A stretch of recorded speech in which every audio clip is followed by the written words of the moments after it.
Bonjour, bonsoir. I'm Katjana Ballantyne, Mayor of Somerville. Bonjour, bonsoir.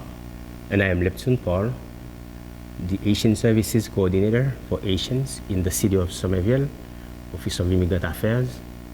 Et moi, c'est Pastè Leptune Paul, coordonnateur service haïtien au bureau affaires immigrants dans Somerville. On the occasion of Haitian Independence Day 2023, and on behalf of the City of Somerville, I wish peace, prosperity, and good fortune to all members of our Haitian and local communities who celebrate this important day in history.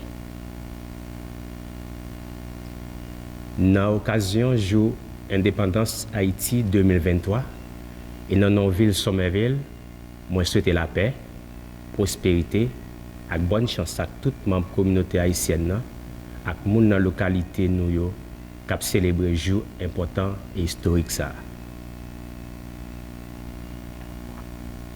On January 1, 1804, Haiti became the very first free and independent Black republic in the world, becoming a symbol of liberation for all.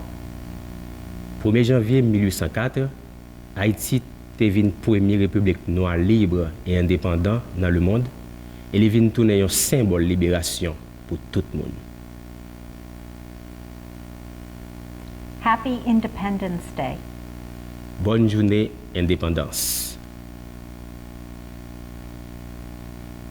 May the coming year be filled with joy and happiness for you and your families here in Somerville, Haiti, and around the world.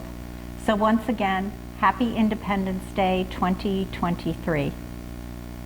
C'est pour année qui venir rempli avec joie, avec contentement pour même avec famille qui vivent dans Somerville, en Haïti et à travers le monde.